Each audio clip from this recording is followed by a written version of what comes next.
Bekal kan jadi walfi onjen, ya kan?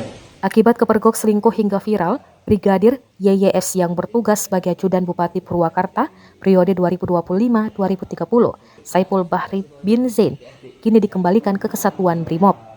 Rekamannya juga diunggah Instagram @fitgramindo pada Jumat 10 Oktober 2025. Bupati menyebut tak ingin ikut campur dalam urusan rumah tangga Brigadir YYS.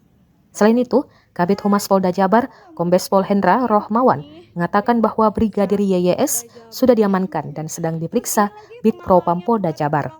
Brigadir YYS memang tengah jadi sorotan publik usai videonya viral di media sosial. Dalam video tersebut, YYS diduga digrebek istrinya sendiri saat berada di rumah seseorang wanita yang disebut-sebut sebagai selingkuhannya yang juga diduga seorang janda. Cuman janda anak 2, beda kelas sama kamu. Tapi kenapa masih dilanjut?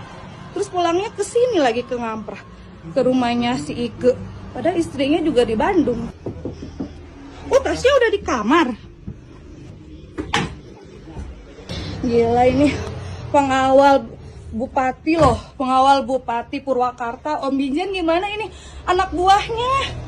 Ya Allah, selingkuh sama janda.